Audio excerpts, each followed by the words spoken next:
नमस्कार। परीक्षा मित्र के इस YouTube चैनल पर आप सभी का स्वागत है। और अपन आज एक बार फिर से जो 3500 MCQs की 3500 MCQs की एक सीरीज स्टार्ट की अपन ने, उसी का ये पार्ट सेकंड है। और इसमें अपन आज फिर से 10 इम्पोर्टेंट क्वेश्चंस को देखेंगे। आगे चलने से पहले आप सभी से मेरी रिक्वेस्ट है कि मैं YouTube के ऊपर लाइव आकर के इन क्वेश्चंस को बहुत ही अच्छे तरीके से सॉल्व करवाना चाहता हूं, और उसके लाइव आने के लिए 1000 सब्सक्राइबर होने चाहिए। तो प्लीज़ प्रमोट करें इस चैनल को, ताकि जल्दी से जल्दी मैं लाइव आ सकूं। और यकीन कीजिए कि पूरा सिलेबस बहुत ही तरीके से मैं कवर कराऊंगा। मैंने जो वीडियो जब तक अपलोड किए आप देखिए कि बहुत ही अच्छा कंटेंट दिया आप लोगों को। तो एक दायित्व के रूप में लीजिए, इसे एक मिशन के रूप में लीजिए, और जल्दी से जल्दी आप 1000 सब्सक्राइबर करवाइए इस चैनल के, ताकि मैं लाइव आ सकूं इस चैनल के ऊपर। ठीक है, तो अपन स्टार्ट करते हैं आज इसी MCQs की श्रेणी में आगे बढ़ते हुए। क्वेश्चन है, संवैधानिक सरकार के विषय में निम्नलिखित कथनों पर विचार कीजिए। संवैधानिक सरकार, इंग्लिश वर्ड अपने को ज़रूर देखना है। ऐसी टर्मिनोलॉजीज़ का इंग्लिश वर्ड मिलेगा, नहीं मिले तो इंग्लिश में जो पेपर दिया होता है साथ में मतलब इंग्लिश ट्रांसलेशन भी होता है, तो वो अपने को देखना है। कॉन्स्टिट्यूशनल गवर्नमेंट, सीमित सरकार का एक रूप होता है। बिल्कुल सही बात है, सीमित सरकार का एक रूप होता है। संवैधानिक सरकार यानी कॉन्स्टिट्यूशनल गवर्नमेंट वह है जिसमें संविधान से सत्ता सीमित की जाती है, यानी संविधान द्वारा चलती है ये सरकार। सीमित है लेकिन चलेगी किसके अनुसार? संविधान के अनुसार। तीसरा पॉइंट है, जहां सम्राट राज्य का औपचारिक अध्यक्ष होता है। नहीं, जहां सम्राट राज्य का औपचारिक अध्यक्ष होता है वहां पर संवैधानिक सरकार नहीं होती है, वो राजतंत्र की व्यवस्था हो सकती है। ठीक है, राजतंत्र की व्यवस्था, उनका संविधान अलग, जैसे भूटान संवैधानिक सरकार में नहीं आएगा, वहाँ पे राजतांत्रिक व्यवस्था है।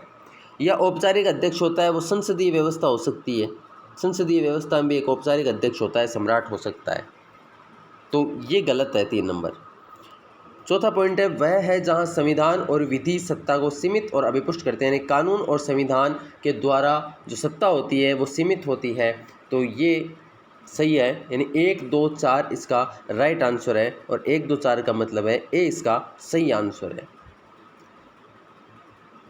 क्वेश्चन नंबर 12 ये कह रहा है, अध्यक्षात्मक सरकार से संबंधित निम्नलिखित कथनों में से कौन सा एक सही नहीं है। अध्यक्षात्मक सरकार की बात कर रहा है और सही नहीं है बताना है, असत्य अपने को बताना है। मंत्रिमंडल के सदस्य जनता के प्रतिनिधि नहीं होते हैं, बिल्कुल नहीं होते हैं, राष्ट्रपति द्वारा मनोनीत होते हैं।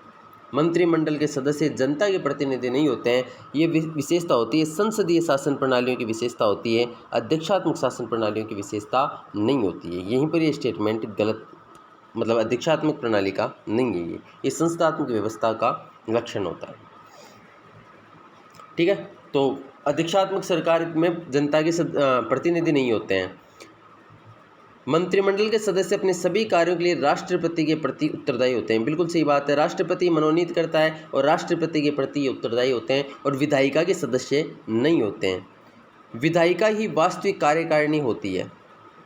सिद्धांत और व्यवहारिकता में कोई अंतर नहीं होता, विधायिका ही वास्तविक कार्यकारिणी होती है, ये भी गलत है।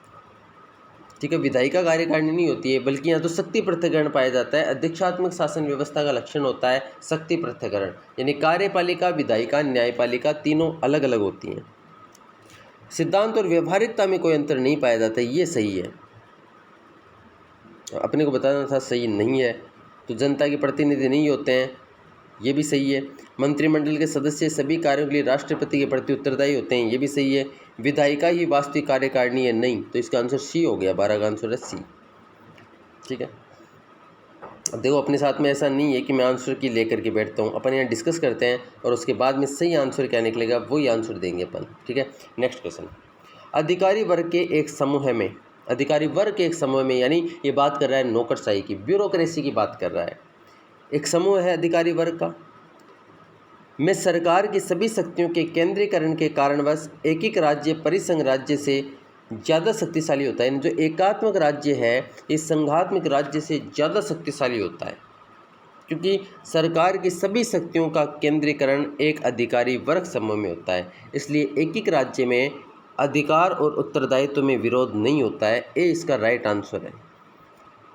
अधिकार और उत्तरदायित्व में विरोध नहीं होता है, क्योंकि इनके पास में यही अधिकार देने वाले हैं, यानी कानून बनाने वाले ही हैं, कानून को लागू करने वाले हैं, कानून की व्याख्या करने वाले ही हैं। तो उत्तरदायित्व और अधिकार में विरोध नहीं होता है। केंद्रीकरण के कारणवश एक एक राज्यों में, यानी एक एक राज्य परिसंघ राज्य से ज़्यादा शक्तिशाली होता है। बिल्कुल सही बात है, और कारण ये है।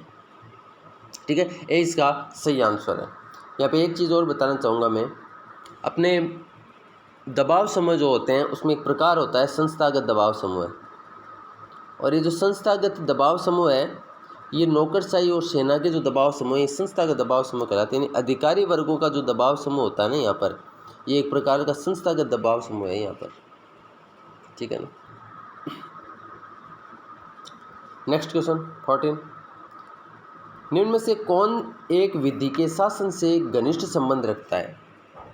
विधि के शासन से घनिष्ठ संबंध। अब देखो, विधि का शासन है ब्रिटेन के संविधान की विशेषता है। विधि का शासन आते ही ब्रिटेन के संविधान को अपने को आधार बनाना है। शक्ति पृथक्करण वर्ड आते ही अमेरिका के संविधान को आधार बनाना। संस्थात्मक व्यवस्था आते ही ब्रिटेन का संविधान आदर्श है। अध्यक्षात्मक व्यवस्था आते ही अमेरिका का संविधान आदर्श है। तो ये कुछ पॉइंट है, ये अपने को याद रखने इन संविधानों की विशेषताओं में। तो विधि के शासन से घनिष्ठ संबंध कौन सा रखता है? मार्शल लॉ विधि का शासन है क्या? बिल्कुल नहीं है। न्यायिक सर्वोच्चता अमेरिकी संविधान का लक्षण है, तो ये भी नहीं होगा। ठीक है, शक्ति पृथक्करण के सिद्धांतों का लक्षण है न्यायिक सर्वोच्चता। शक्ति पृथक्करण में अध्यक्षात्मक व्यवस्थाओं का लक्षण है। तो विधि का शासन कहाँ की बात आ गई? संविधानवाद यूएस में सीमित सरकार, यूके में, ब्रिटेन में, यूके में सीमित सरकार है। संविधानवाद की अवधारणा है, जॉन लॉक का संविधान है। जॉन लॉक ने संविधानवाद की अवधारणा दी थी, सीमित सरकार की अवधारणा दी थी। ठीक है, इसका राइट आंसर है सी, यानी विधि के शासन से घनिष्ठ संबंध है संविधानवाद। संसदीय शासन प्रणाली में मंत्रियों की नियुक्ति कौन करता है? देखिए, भारत में ही देख लो आप, हालांकि संसदीय शासन प्रणाली आती है, अपना आदर्श कौन होगा? ब्रिटेन, यूके, इंग्लैंड आदर्श होगा। तो संसदीय शासन प्रणाली में मंत्री की नियुक्ति कौन करता है? अब संसदीय शासन प्रणाली भारत में भी है, और संसदीय शासन प्रणाली भारत में भी है, तो यहाँ पर मंत्रियों की नियुक्ति कौन करता है? शासन अध्यक्ष की अनुशंसा पर राज्य अध्यक्ष करता है। यानी शासन अध्यक्ष कौन है? प्रधानमंत्री, प्राइम मिनिस्टर। राज्य अध्यक्ष कौन है भारत में? राष्ट्रपति, प्रेसिडेंट। यानी प्राइम मिनिस्टर की सलाह पर राष्ट्रपति मंत्रियों की नियुक्ति करता है। Article 75, right answer C. अध्यक्षात्मक शासन प्रणाली में मंत्रिमंडल के सदस्य कौन होते हैं? ये पूछ रहा है। अध्यक्षात्मक शासन प्रणाली में मंत्रिमंडल के सदस्य कौन होते हैं? क्या किस तरीके से आते हैं, आगे पूछ रहा है। तो अध्यक्षात्मक शासन प्रणाली में अपन बार बार चर्चा कर रहे हैं कि अध्यक्षात्मक शासन प्रणाली आती है, आदर्श माना यूएसए का। और ऊपर अपन ने देखा था कि मंत्री विधायिका के सदस्य नहीं होते हैं, बल्कि राष्ट्रपति द्वारा मनोनीत होते हैं। सी इसका राइट आंसर है, 16 का आंसर सी। 17, अध्यक्षात्मक लोकतंत्र मैच करने अपने को। ठीक है, अध्यक्षात्मक लोकतंत्र मंत्रिमंडल का वर्चस्व विधायिका के अंदर और बाहर। मंत्रिमंडल का वर्चस्व विधायिका के अंदर नहीं होता है। कार्यपालिका स्वतंत्र है, शक्ति पृथक्करण पाया जाता है। तो सही अपने को बताना है, तो ये गलत हो गया है। एक को आप स्किप करके भी आंसर निकालोगे तो डी इसका राइट आंसर आ जाएगा। कार्यपालिका और विधायिका के बीच सामंजस्यपूर्ण संबंध पाया जाता है, बिल्कुल संसदीय शासन व्यवस्थाओं का लक्षण है। भारत में आप देख लीजिए कि कार्यपालिका में वही शामिल होगा जो विधायिका का सदस्य है। मंत्री उसे बनाया जाएगा जो संसद का सदस्य है। प्रधानमंत्री वही बनेगा जो संसद का सदस्य है। ठीक है, और तीसरा है सरकार का एकात्मक रूप में क्या होता है? स्थानीय सरकार का स्वरूप मौलिक शक्तियों के बिना होता है। स्थानीय सरकार का स्वरूप मौलिक शक्ति के बिना, यानी स्थानीय जो सरकारें हैं, आप राज्य सरकार बोल सकते हो, भारत के संदर्भ में अपन बात करें, या जो स्थानीय सरकार है उनके पास में कोई शक्ति नहीं होती है, बल्कि शक्तियाँ किसके पास में होती हैं? अभी मान लो भारत सरकार के पास ही हो, केंद्र सरकार के पास सारी शक्ति हो, तो वो एकात्मकता का लक्षण हो जाएगा, ना कि संघात्मकता का। ठीक है, तो इसका राइट आंसर है डी। नेक्स्ट क्वेश्चन है, संसदीय शासन व्यवस्था सामूहिक उत्तरदायित्व के सिद्धांत पर आधारित है। बिल्कुल सही बात है, सामूहिक उत्तरदायित्व की भावना पाई जाती है संसदीय शासन व्यवस्थाओं का। बहुत ही शानदार लक्षण है ये। संसदीय पराजय मंत्रिमंडल के त्यागपत्र के लिए आवश्यक रूप से पर्याप्त कारण नहीं है। बिल्कुल सही बात, ये गलत बात है। संसदीय पराजय मंत्रिमंडल यदि संसदीय पराजय हो गई तो त्यागपत्र देना ही पड़ेगा, आवश्यक है, आवश्यक रूप से पर्याप्त कारण है ये। तो इसका आंसर हो गया सी। ए सही है लेकिन आर गलत है। एक लक्षण है जो अध्यक्षीय व्यवस्था में है लेकिन संसदीय व्यवस्था में नहीं है। अध्यक्षीय व्यवस्था में ये लक्षण संसदीय व्यवस्था में नहीं है।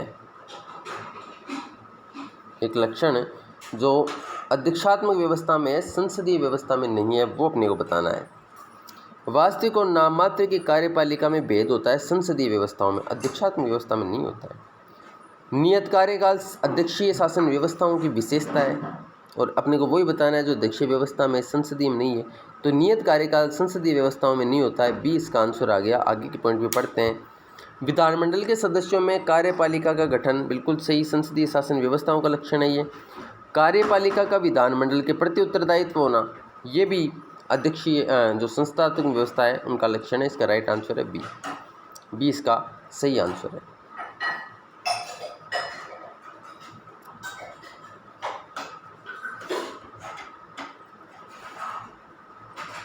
बीस नंबर क्वेश्चन, निम्न में से कौन सा एक कथन संसदीय और अध्यक्षात्मक शासन प्रणालियों के विषय में सही है?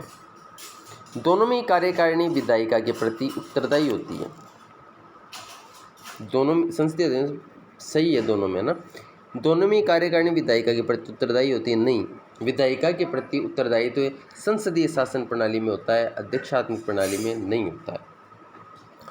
दोनों में मुख्य कार्यकारी नाम मात्र का होता है, बिल्कुल नहीं होता है। केवल संसदीय शासन व्यवस्था में ही नाम मात्र का पाया जाता है। अध्यक्षात्मक शासन व्यवस्था में नाम मात्र का भी राष्ट्रपति है, वास्तविक भी राष्ट्रपति ही है। दोनों में ही कार्यकारिणी को शासन में बने रहने के लिए विधायिका का विश्वास प्राप्त होना चाहिए, बिल्कुल नहीं होना चाहिए। ये केवल संसदीय शासन व्यवस्थाओं का लक्षण है। लास्ट है, दोनों ही व्यवस्थाएं प्रतिनिधित्वपूर्ण है, बिल्कुल सही बात है। डी इसका सही आंसर है। 20 का सही आंसर है डी। ये अपने 10 क्वेश्चंस पे डिस्कशन था और आगे ऐसे ही आपको क्वेश्चंस उपलब्ध करवाता रहूँगा। मैं चाहता हूँ कि अपन एक एक दिन के इतनी अप्रोच हो जाए, कंटेंट इस तरीके से हो जाए कि अपन 40-40, 50-50 क्वेश्चन भी डेली के सॉल्व करें और मैं लाइव आकर के आप लोगों के साथ में आपके जो डाउट है वो भी मैं क्लियर करा पाऊँ। इसलिए आप चैनल को ज़्यादा से ज़्यादा सब्सक्राइब करें ये और ज़्यादा से ज़्यादा शेयर करें ताकि लोगों तक पहुँचे। तो ये मेरी आप लोगों से दरख्वास्त है। Lot of thanks for discussion.